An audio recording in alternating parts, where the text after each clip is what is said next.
The National Broadcasting Company presents Joe McCrae in Tales of the Texas Rangers.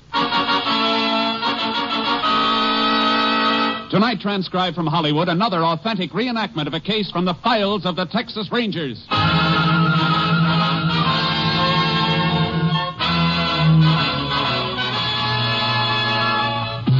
Tales of the Texas Rangers, starring Joel McCrae as Ranger Jace Pearson. Texas, more than 260,000 square miles, and 50 men who make up the most famous and oldest law enforcement body in North America.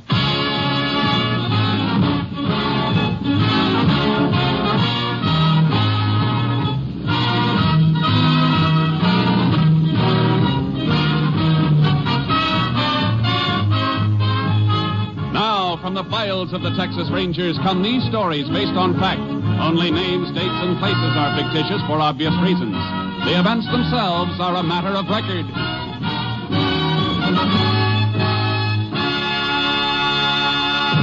Case for tonight, death by adoption.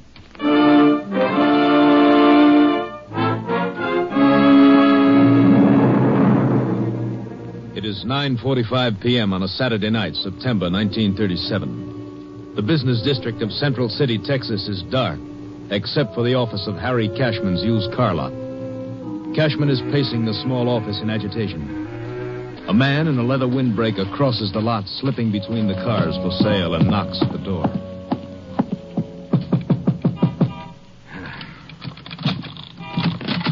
Well, howdy, Mr. Cashman. Glad to see you waited for me. All right, spit it out. What do you want this time? I'm kind of short on folding money. Thought you might be a pal and help me out again. You know what this is, don't you, Stryker? The Lord called it a shakedown. I gave you $100 2 weeks ago and another $100 the month before. So I need more. Well, you're not getting more, not from me. Well, that's too bad. I'm sorry you feel that way, Mr. Cashman. I kind of thought you were a nice guy. Kind of guy I'd like to see raise my baby. Long as I can't raise her myself. Now, you leave the baby out of this. Now, you can't expect me to forget about her, Mr. Cashman. After all, she's my own flesh and blood. She belongs to me and my wife, legally, by adoption. Yeah, but you keep forgetting one important thing. I never signed no papers letting you adopt her. Your wife said you were dead. She thought I was dead. But my being here proves I ain't.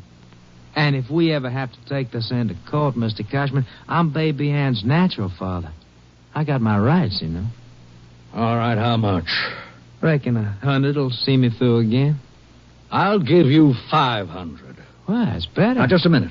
I'll give you $500 if you sign a paper waiving all rights to Baby Ann. I ain't signing nothing. I like our arrangement just the way it is. It's working out fine. If you think... Well, go ahead, Mr. Cashman, answer it. May be business, and I'd like to see you do a good business. For the baby's sake, you understand? Hello. Harry, why aren't you home? It's almost 10 o'clock. Oh, I'll be home in a little while, Hazel. Something came up. You sound worried. Is anything wrong? No, of course not. The baby wanted to wait up for you. I let her stay up till 8:30, but by then she just kept rubbing her eyes and her nose and saying, "Where's my daddy?" till she couldn't hold her little head up. Well, I'm sorry, Hazel. Give her a kiss for me. I'll be home in a little while. Harry, are you sure there's nothing wrong? You sound like you're upset about something. Oh, it's nothing. I'm just tired. I'll see you in half an hour. Well, all right, dear. Goodbye. Goodbye, honey. That your wife? Yes. Never did meet her. Maybe we ought to all get together, have a little talk. Huh? Stryker, if you try that, it's the last talk you'll ever have. What are you trying to do? Your baby's got a home, a good home, and we love her. We've been married 15 years, never had a child of our own. And now we've got her, and she's ours. Well, if we ever lost her, we'd have nothing to live for. Haven't you got a heart? Well, I can see I made a big mistake, Mr. Cashman. I should have started seeing you a lot sooner and a lot oftener. Now, what do you mean by that? That from now on, I'll be around every Saturday night to pick up my $100. And I'll take tonight's payment right now. Why, don't be a fool, Mr. Cashman. I'm younger and a lot stronger than you. Now, don't get yourself hurt. Now, how about my money? All right, Stryker. There's your 100. And it's the last you're getting. Now get out of my sight and don't ever come back. Because if you do, I'll go to the police. I'll spend every dollar I've got fighting you. I'll prove what you are. I'll prove you're not fit to have custody of Ann. Mr. Cashman, I do believe you mean that. I swear before heaven I mean it. So this is your parting gift to me, huh? Not much considering the size of the roll you peeled it off, huh? All right. All right, I'll leave you alone. I'll take my payment in full right now. Dig that roll out again. Toss it on the desk. I see. Now it's a gun, huh? You say it, and I know how to use it. How could Ann have a father like you? She couldn't have, not you. You've never proved you are her father. You're getting real bright tonight, Mr. Cashman. Now get the money up on the desk. I'm not going to give you another dime, Stryker. All I'm going to give you is what you deserve. Get away from that phone. I'm going to call the police. You ain't calling anybody. Rot. Maybe I'm stronger than you think. But you ain't stronger than that. Now, give me that money. Maybe you should have confided in your wife. You see, you're still the only one who knows about me, and you ain't never going to tell anyone else. Thanks for the final payment.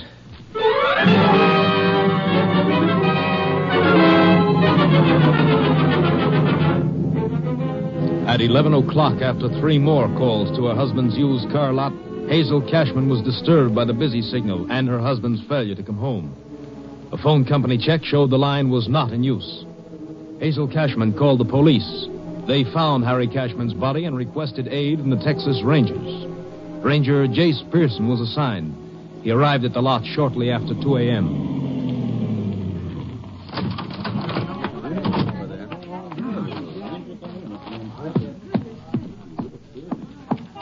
Fred, that's all the information I can give you, man. Howdy, Ranger. You must be Jace Pearson. That's right. You in charge here? Yeah, Dan Simmons, chief of police. Fellas, I'll talk to you later. I see you've already lifted some fingerprints. Huh? How'd you know? Oh, dusting powder on the glass top here. Yeah, crew just left. Prints aren't going to be much good, though, I'm afraid. Too many people coming in and out of a place like this, signing papers on that desk. What's that over there, Chief? What? Oh, that yellow spot on the carpet? Yeah. I noticed that before. Seems to be a piece of chalk that was stepped on. A few little pieces not quite ground in. I don't see a blackboard or anything around here. Any of the for sale signs on the cars marked with chalk? No, they're all marked with cardboard cutouts. Well, the floor is pretty clean otherwise. The waste paper basket's empty. Yeah. This place was swept out after the day's business. That chalk got ground into the rug last night after the place was cleaned. Yeah, I can see that now. The phone hanging off the hook like that when you got here? Uh-huh. Cashman struggled with whoever killed him. Must have been trying to make a call. I don't know, Jace. Body's just where we found it. A good 8 feet from the phone. He might have staggered over there and fell, but the fight started right here by the desk and the phone. Got some reason for being so sure of that? The desk was moved a little in the fight, Chief. Look at the carpet. Deep worn spot where the desk usually rested. Carpet's bunched up around the base, showing the desk was pushed, not lifted and moved for any reason. You're right. I can't see that it helps us any, though. Gives us a little picture of the action, that's all. Mm-hmm. I'm going to get some of this yellow chalk in an envelope. You're going to send that to your lab at Austin? That's right. They can analyze it. Maybe come up with something. It's worth a shot. Doesn't seem to be much anything else to help us, though. Robbery motive for murder is usually the toughest one to crack. Did Cashman make a habit of carrying a lot of money? Yeah, had to in this business. People selling cars in a hurry need a fast dollar. He usually had a couple of thousand on him. All we found in his pocket was 86 cents and change. You finished here? Yeah. I'd like you to put a man to work on that filing cabinet. Get a record of all sales. We've already checked that. Every car Cashman has accounted for. Nothing's been stolen from the lot. I wasn't thinking of a stolen car.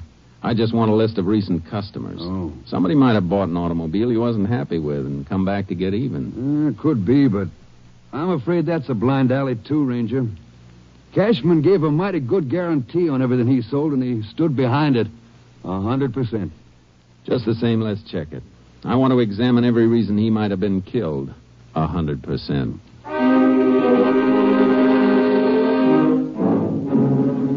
I sent the ground yellow chalk through to Austin. There was nothing that could be done that night, but the next morning, Chief Simmons and I went to see Hazel Cashman, the dead man's wife. We don't like to ask you questions at a time like this, Mrs. Cashman, but... I understand, and I want to help you if I can. Probably isn't much you can tell us, but any little thing might help. Your husband ever have trouble with anybody? No. Aside from the money he carried, do you know of any reason why anybody might have been out to get him? No, there was never anybody who didn't like Harry. What am I going to tell the baby? How am I ever going to make her understand that her daddy won't ever come home again?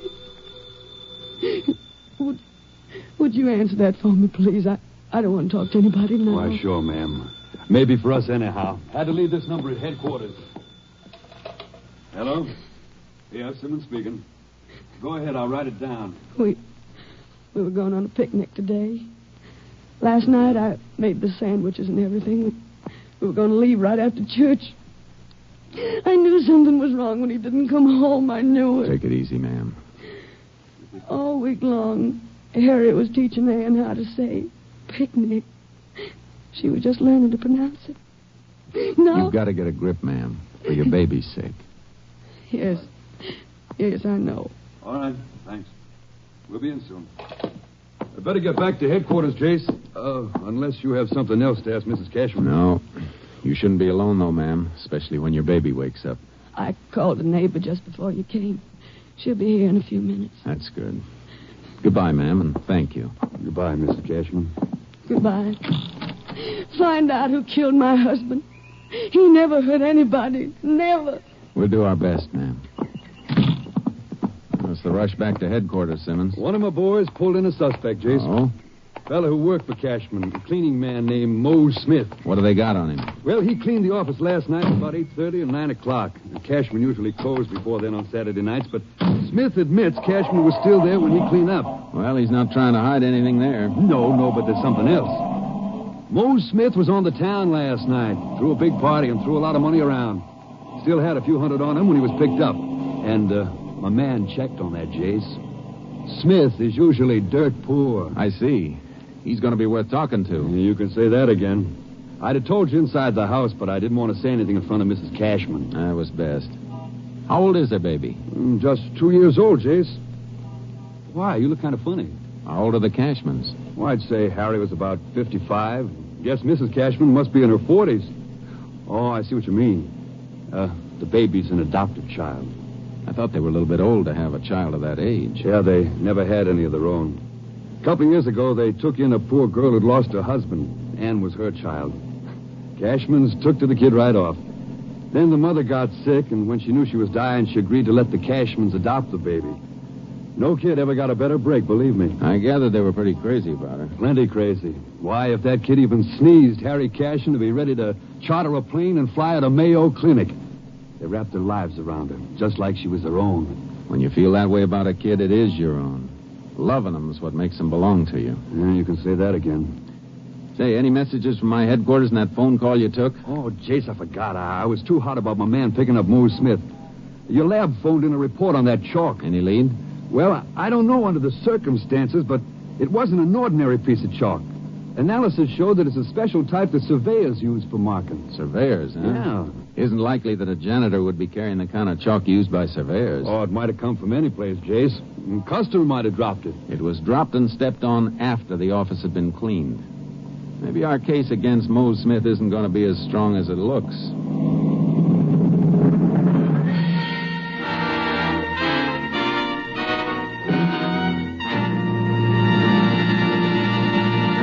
You are listening to Tales of the Texas Rangers, starring Joel McCrea as Ranger Jace Pearson. We continue now with tonight's case, Death by Adoption, an authentic story from the files of the Texas Rangers.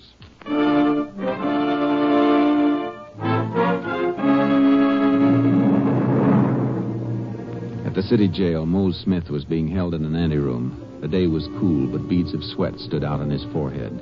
If he was innocent, he didn't look it.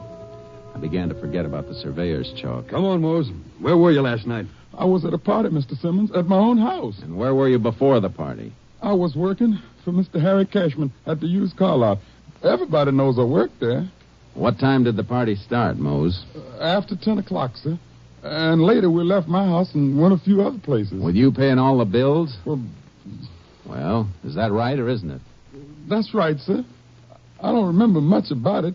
Next thing I knew was this morning, and a policeman woke me up and brought me down here. What time was it when you left the car lot last night?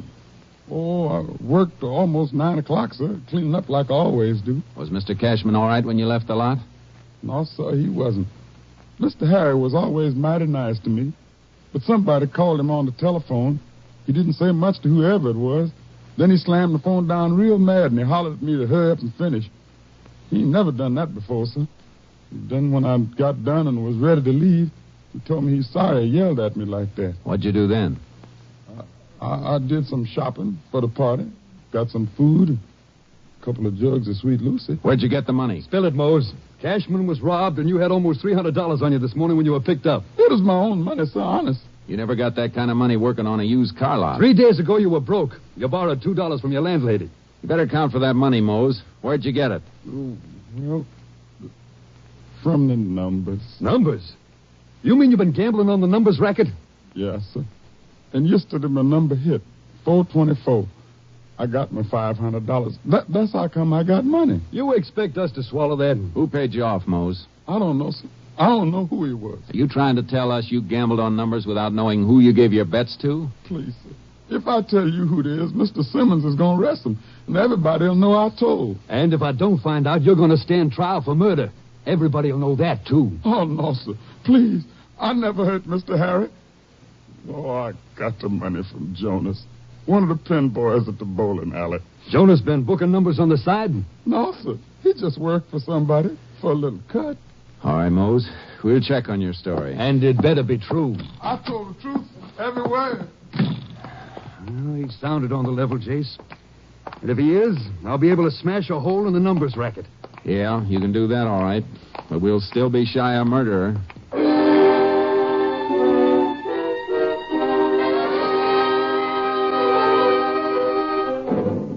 Simmons staked out the bowling alley where Jonas worked as a pin setter. Mose Smith had told the truth all right. The pin boy confirmed it when he was arrested for possession of slips made out by bettors playing the numbers. We were back to a single clue again, the yellow chalk. We've checked the only surveying crew in the city, Jace. Every man working on it had an alibi. All surveyors aren't in the city. That killer could have come from any place in the county. No road building projects underway, and only other surveying crew we've been able to trace is the mapping crew down in the Big Bend. Not going to be easy to get to. I'll get to him. Wherever this car won't take me, the horse and the trailer I'm towing will. Well, you leaving right away? As soon as I can drop you at your headquarters.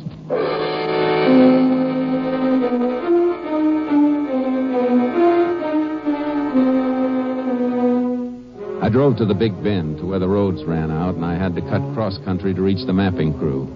I unloaded charcoal from the trailer. The crew was deep in wild country. Almost a full day's ride before I reached them. All right, Sharky. Easy, boy, easy. Anybody here?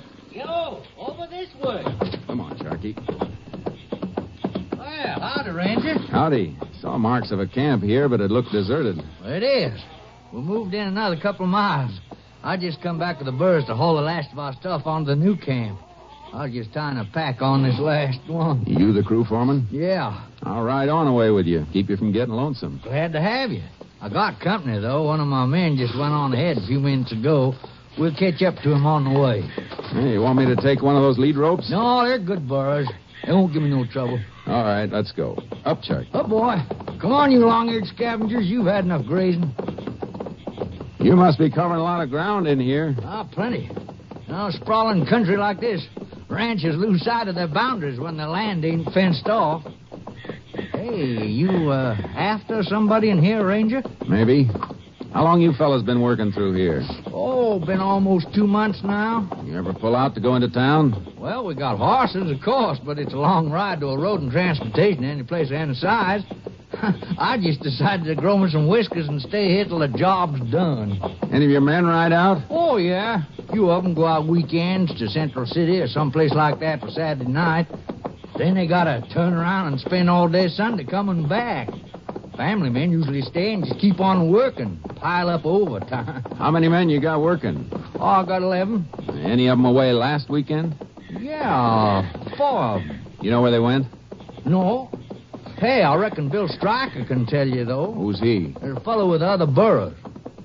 Ah, there he is, just topping that rise, about a quarter of a mile ahead. He one of the ones who left camp? Yeah, they all went off together. Let's catch up to him. Okay, come on, boy. Get up, burro. Yeah, charcoal. We rode after the man named Bill Stryker. On the way, I saw the surveyor's marks I'd been following for miles.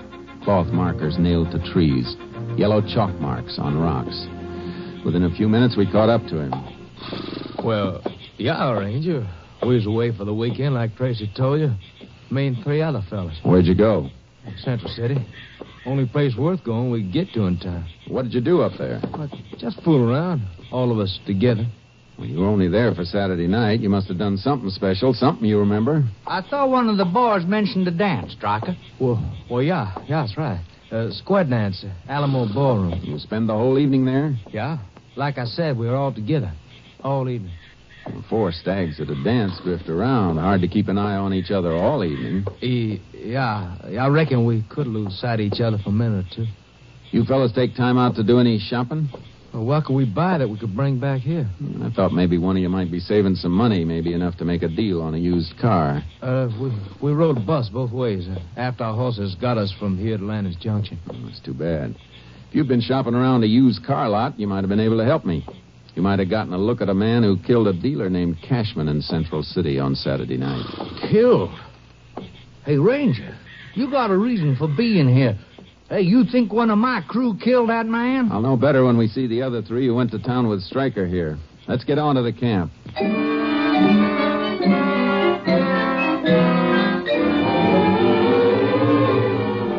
It didn't help. They all told the same story. There were gaps, times during the evening when they drifted away from each other, but they couldn't pin it down to any specific time on the clock.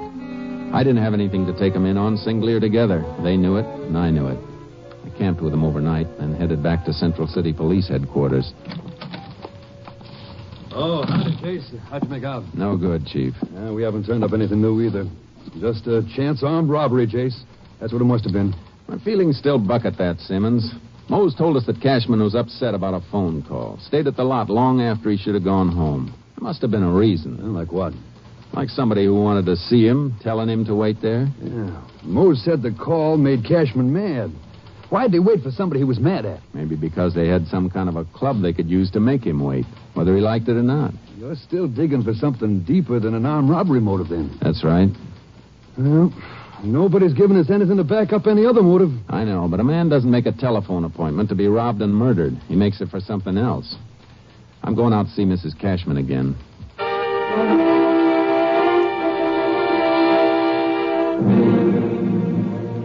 When you called your husband last Saturday night, it was almost 10, you said. What makes you think he was upset? When you're married to a man for 15 years, you just know that's all. But he said there was nothing wrong. Anything like that ever happened before? His not coming home, acting upset? Yes, it did. Twice before. Once was almost 2 months ago, then a couple of weeks ago. Those other times, you remember what day they happened on? Can you remember if it was always on a Saturday? Yes. Always, all 3 times. But I don't know why. I don't know what was bothering him. Oh, how'd he react? He was nervous, irritable. It surprised me the first time. Harry had never been that way with anybody. He snapped at me, the hired girl, apologized later, but the only one he didn't snap at was the baby. He just seemed to want to hold her in his lap, just sit there and rock back and forth, holding her. And then during the night, he kept getting up, going to a crib to look at her. I see.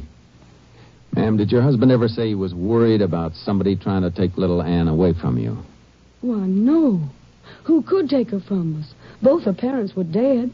Her mother agreed to the adoption before she passed on. You ever know the baby's father? Ever see him? No, he died before Ann was born. Killed in an accident. You're sure of that? Well, that's what Ann's mother told her. She couldn't have lied. You got a copy of the baby's birth certificate? Yes, right in this drawer. With a copy of the adoption papers we got from the court. Here's the court order.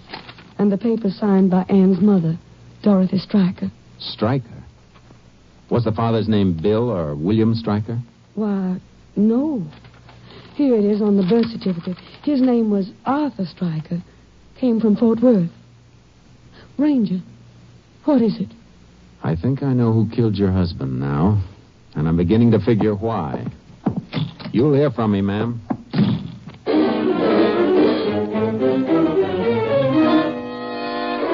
I headed for the Big Bend, making a radio check with KTXA, asking the station to contact the Fort Worth police on possible relationship between Arthur and William Stryker. The answer fit. They'd been brothers. But William Stryker had a criminal record. It was late afternoon when I mounted charcoal for the ride into the surveying camp. I reached it at about 3 a.m., dismounted, and slipped into the office tent. Tracy. What's up? Shh, quiet. It's me, Pearson. Boy, you scared me. Shh. Oh, why'd you come back? Not all your boys were square dancing at Central City. Where's Stryker sleeping? Oh, Stryker, huh? That's right. Out back, near where the horses are hobbled. We better be careful, Ranger. He's got a gun. Good. A test can give me the final proof I need if it's the same gun that killed Cashman. I'll come with you. If he wakes up before I get to him, you hit the ground and stay there, no matter what happens. Don't worry. I'm a surveyor, not a hero. There, under that tree. Branches and the moon got it all in shadow, though. He's not here. Somebody's trying to get away with one of the horses. Come on. Oh, he must have seen you out in the moonlight crossing to the tent. Get away from that horse, Stryker. You're in the light now. I can see you, too. There's something you won't say. Oh! Ranger, you're hit. Drop. Got him. Be careful. It might be a trick. Oh, you other men, stay down. Don't move. Oh, it's no trick, Ranger. Oh, he's hit more than once and bad. I don't want to die. Don't let me die. Better get whatever first aid stuff you have. Try and patch him up. You're going to need some work, too. I'll be all right. You men can get up now. Need a couple of you to make a litter. You need it to take him in. Easy, Ranger. I got you. Oh, men will have to make 2 litters. You need one yourself.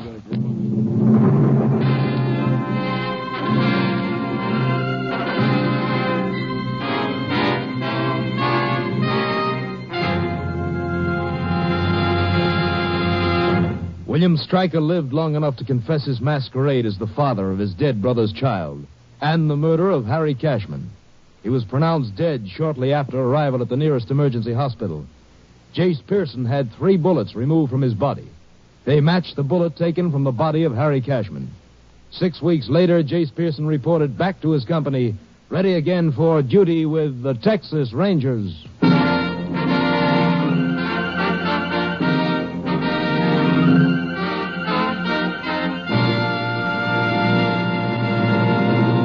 And now, here again is the star of our show, Joel McCrea. There's a story about one of the first Texas Ranger captains whose outward appearances seemed to be little more than a boy. One of the Rangers in his command, a big, raw-boned, muscular fellow noted for his complete lack of fear, was asked by a townsman, "How come a big fellow like you takes orders from him? Why, he ain't even got enough of a beard to need shaving." The Ranger looked at the townsman. "Maybe he hasn't got much of a beard," the Ranger admitted. "But when we go out after a gang of bandits with him outnumbering us 3 or 4 to 1, I never yet heard the captain say, 'Go get 'em, boys.' He always says, 'Come on, men, follow me.' Good night, folks. See you again next week." Next week, Joel McCrea in another authentic reenactment of a case from the files of the Texas Rangers.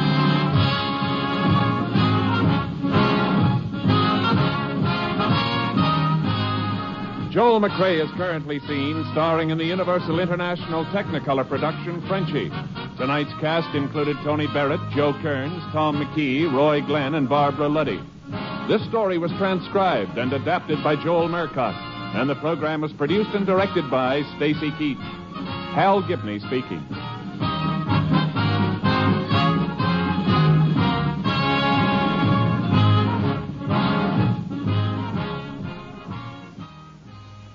Three chimes mean good times on NBC. Coming up next on NBC, it's genial accordion-playing master of ceremonies, Phil Baker, back at his old Sunday night stand asking America's favorite question. What's that? Why, the $64 question, of course. The chimes are your invitation every Sunday to all the fun and prizes and excitement of everybody's favorite quiz game, the $64 question. Tomorrow, hear the Railroad Hour. Right now, it's the $64 question on NBC.